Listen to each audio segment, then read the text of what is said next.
My name is Dr. Thomas Imahiyerobo. I am a craniofacial surgeon. So I work on basically the bones of the head, which is the cranial part of craniofacial, and the bones of the face, which is the facial part of craniofacial. The magician has certain magic tricks that they might do, right? Like they can make a rabbit disappear in a hat, or they can cut somebody in half and put them back together. So as a craniofacial surgeon, I have a lot of tricks and techniques up my sleeve that I can use to solve problems in the craniofacial area. So essentially, anything that could be broken or missing or need to be added or reconstructed from your chin up to the top of your head, that's my area, this area.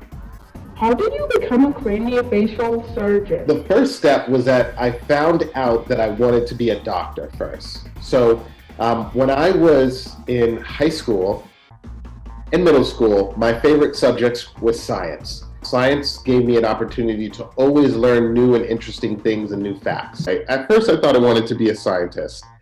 While I was being a scientist, I got to work at a time with a doctor. And the doctor told me, hey, being a doctor is like kind of being a scientist for the human body.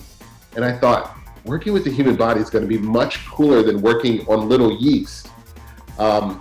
And that and a couple other different things made me think, hey, you know what? I actually don't want to be a scientist. I want to be a doctor. I want to work on the human body and I want to help people.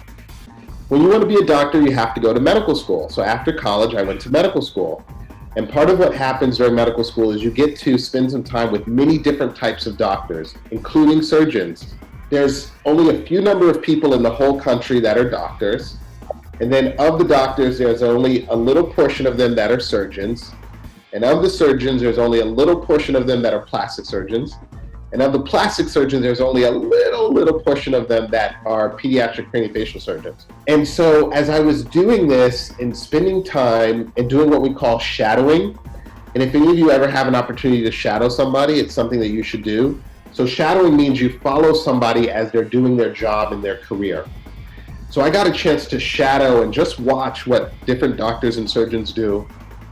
And I was blown away by how cool the plastic surgeons were, how much they were able to help people, how appreciative the patients were of the things that they did. So I guess my desire to be a surgeon came from the fact that I really wanted to help people, that I loved learning new things. Being a plastic surgeon put all those different things together for me, and so it's perfect. How did you get good at what you do? Anything that you want to do, that you want to be good at, you've got to practice, right? There's nothing that replaces practice. If you want to be the best violinist in the world, you've got to practice your violin. If you want to be the best pediatric craniofacial plastic surgeon, you've got to practice your craft. One of my senior colleagues said, you know what, Thomas, if you really want to be good at cutting and sewing, which is something plastic surgeons do a lot, you should practice on pig's feet. So I spent a time every day. I would go to the store and I would buy pig's feet and I would cut them up, and then I would practice trying to sew all the pieces back together in the perfect way. Can you tell us about a complicated case you have worked on?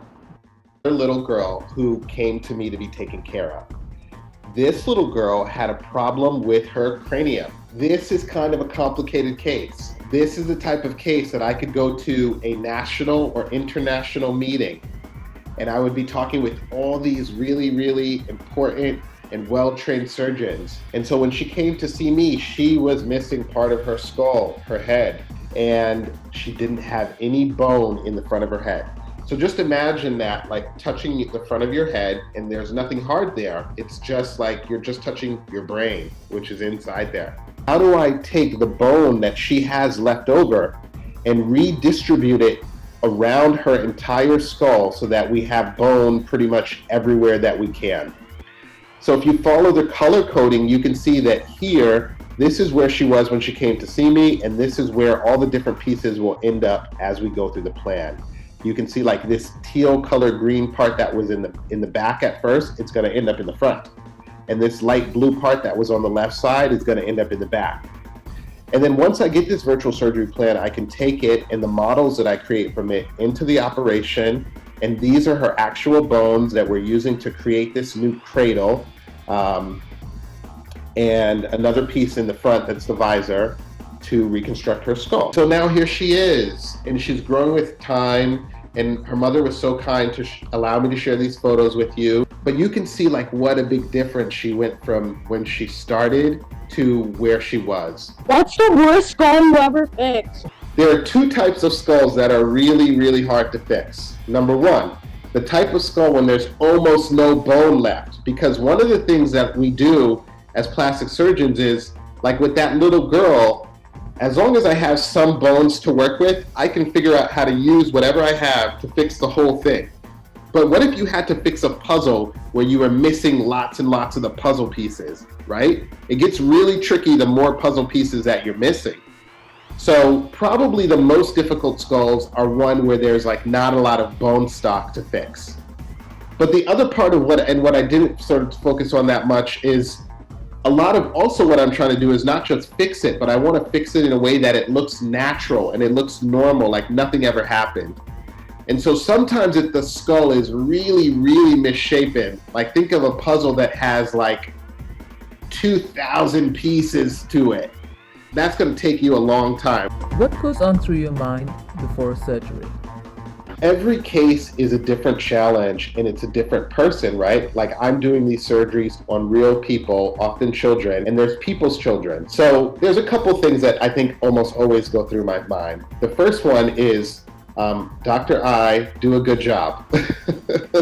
I always want to do my very best for every patient that I take care of. I think that's very important. And the second thing that's going to go on my mind is I want to look at this challenge. I want to use my brain and my experience to just try to be innovative. Like I always try to keep an open mind. As surgeons, we always want to control everything. So we make a lot of plans before we go into surgery.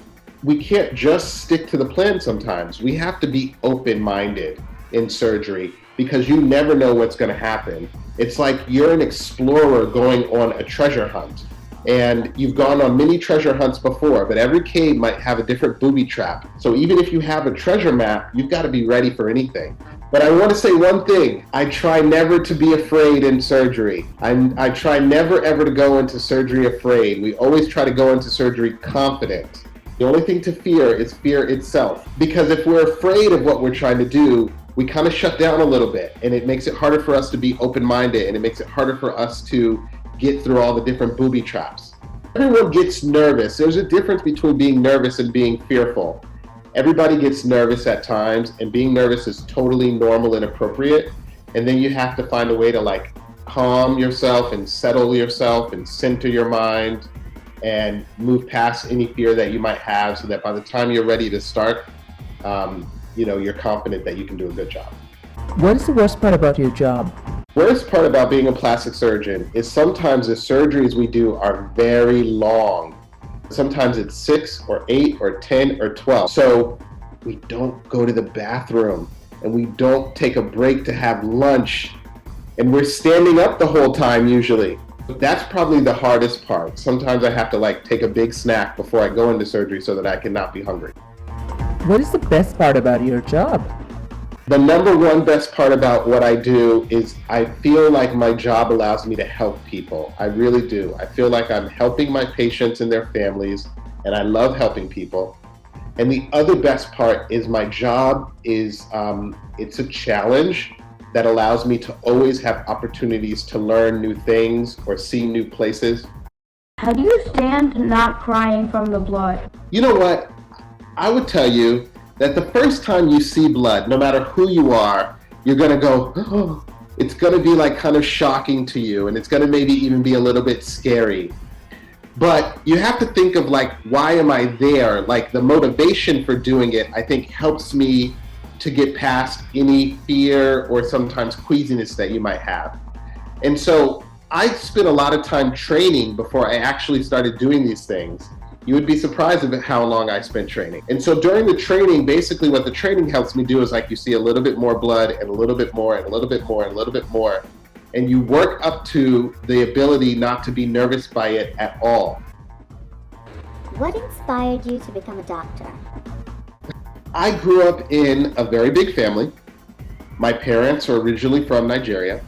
My parents and my big family are both things that had an influence on me and what I wanted to do with my life. My parents suggested very early on, hey, maybe you want to think about being a doctor. Yes, they did influence me a lot about wanting to be a doctor. My father was a pharmacist, so that's kind of in the medical field, and he worked with a lot of doctors, and he saw how much they helped people, and he said, you might want to think about doing that, because he knew how much I loved science. And there weren't a lot of people around my neighborhood that were a doctor, but I knew that it was something I was passionate about. I knew it was something I really was interested in and really loved.